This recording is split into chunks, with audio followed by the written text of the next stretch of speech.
राधे राधे, जय श्री कृष्णा। कैसे हैं आप सब? आई होप सभी अच्छे होंगे।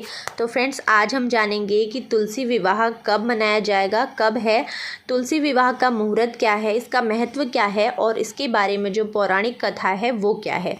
हर साल कार्तिक माह के शुक्ल पक्ष की द्वादशी तिथि को तुलसी विवाह का पर्व मनाया जाता है। धार्मिक मान्यताओं के अनुसार शालिग्राम को भगवान विष्णु का रूप ही माना जाता है। इस दिन शुभ मुहूर्त में विधि पूर्वक तुलसी विवाह करवाने से दाम्पत्य जीवन में मधुरता और खुशहाली आती है। कुंवारी कन्याओं को मनचाहा जीवन साथी की प्राप्ति होती है। तो आइए जानते हैं कि इस साल तुलसी विवाह की सही तिथि और पूजा का शुभ मुहूर्त क्या है। हिंदू पंचांग के अनुसार कार्तिक माह के शुक्ल पक्ष की द्वादशी तिथि का आरंभ 12 नवंबर को शाम 4:04 पर होगा। द्वादशी समाप्त 13 नवंबर 2024 को दोपहर 1:01 पर होगी। उदय तिथि के अनुसार तुलसी विवाह 13 नवंबर को मनाया जाएगा। तुलसी विवाह और पूजा के लिए शुभ मुहूर्त 1:01 पर रहेगा। तो अब हम जानेंगे कि इसका महत्व क्या है। हिंदू धर्म में तुलसी को अति पूजनीय माना जाता है। मान्यता है कि जिस घर में तुलसी का पौधा रहता है वहाँ सदैव धन समृद्धि का वास रहता है। तुलसी की रोजाना पूजा करने से शुभ फलों की प्राप्ति होती है। वहीं तुलसी पूजा के दिन तुलसी माता की पूजा करने से वैवाहिक जीवन में आ रही सभी परेशानियां भी दूर हो जाती हैं। साथ ही पति पत्नी के बीच प्यार और बढ़ता है और उनका रिश्ता पहले से भी अटूट हो जाता है। तुलसी पूजा के दिन भगवान शालिग्राम को दूल्हा और माता तुलसी को दुल्हन की तरह पूरा श्रृंगार किया जाता है। पौराणिक कथा के अनुसार जलंधर की पत्नी का नाम वृंदा था। वह भगवान विष्णु की भक्त थी। उसके पति ने आतंक मचाया हुआ था, जिसकी वजह से सभी देवी देवता बहुत परेशान थे। राक्षस के अत्याचारों से छुटकारा पाने के लिए सभी देवी देवता जगत के पालनहार भगवान विष्णु के पास पहुँचे और उन्हें सारी बात बताई। उन्होंने कहा कि वृंदा के सतीत्व को ही नष्ट करने के बाद जलंधर को हराया जा सकता है। इसके लिए श्रीहरि ने जलंधर का रूप धर लिया। ऐसे में वृंदा ने उन्हें अपना पति समझकर स्पर्श कर लिया, जिसकी वजह से वृंदा का पतिव्रत धर्म खंडित हो गया।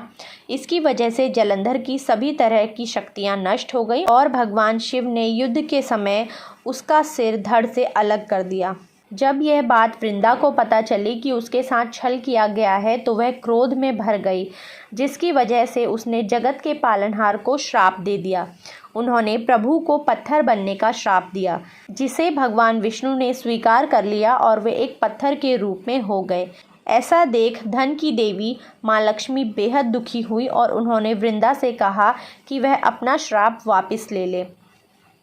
इसके बाद वृंदा ने भगवान विष्णु को श्राप से मुक्त कर दिया, लेकिन इसके बाद वृंदा ने खुद आत्मदाह कर लिया। जिस स्थान पर वृंदा भस्म हुई उस स्थान पर एक पौधा उग गया। वृंदा का पतिव्रता धर्म तोड़ने से भगवान विष्णु को बहुत ग्लानि हुई। तब उन्होंने वृंदा को आशीष दिया कि वह तुलसी स्वरूप में सदैव उनके साथ रहेगी। उन्होंने कहा कि कार्तिक शुक्ल एकादशी को जो भी शालिग्राम स्वरूप में उनका विवाह तुलसी से कराएगा, उनकी सभी मनोकामनाएं पूरी होंगी। तब से तुलसी विवाह होने लगा। तुलसी विवाह के पीछे दूसरी एक और पौराणिक कथा है, जिसके अनुसार एक बार माता तुलसी ने भगवान विष्णु को नाराज होकर श्राप दिया था कि तुम काला पत्थर बन जाओ। जिसके बाद इस श्राप से मुक्ति पाने के लिए भगवान विष्णु ने शालिग्राम पत्थर के रूप में अवतार लिया और तुलसी से विवाह किया। तभी से शालिग्राम और तुलसी के विवाह को एक त्योहार के तौर पर मनाया जाता है। माता तुलसी को माता लक्ष्मी का भी अवतार माना जाता है। तुलसी विवाह की एक कथा भी है। कथा इस प्रकार है। एक परिवार में ननद भाभी रहती थी। ननद अभी कुंवारी थी और वह तुलसी की बड़ी सेवा करती थी, पर भाभी को यह एक आंख नहीं सुहाता था। कभी कभी तो वह गुस्से में कहती, तेरा विवाह होगा तो तुलसी ही खाने को दूंगी तथा तुलसी ही दहेज में दूंगी। यथा समय जब ननद की शादी हुई तो उसकी भाभी ने बारात के सामने तुलसी का गमला फोड़कर रख दिया, लेकिन भगवान की कृपा से गमला स्वादिष्ट व्यंजनों में बदल गया। गहनों के बदले भी भाभी ने ननद को तुलसी की मंजरी पहना दी तो वह भी सोने के आभूषणों में बदल गई। वस्त्रों के स्थान पर तुलसी का जनेऊ रख दिया तो भी वह रेशमी वस्त्रों में बदल गए। इसी प्रकार भाभी को बड़ा आश्चर्य हुआ और तुलसी जी की पूजा का महत्व उसको समझ आ गया। तो ये थी कुछ पौराणिक कथाएं जो मैंने आपको बताई। आई होप आपको ये वीडियो अच्छा लगा, आपके लिए यूज़फुल रहा हो। वीडियो अच्छा लगा तो प्लीज़ इसे लाइक करें, शेयर करें और चैनल को सब्सक्राइब करें। मिलते हैं नेक्स्ट वीडियो में। राधे राधे, जय श्री कृष्णा।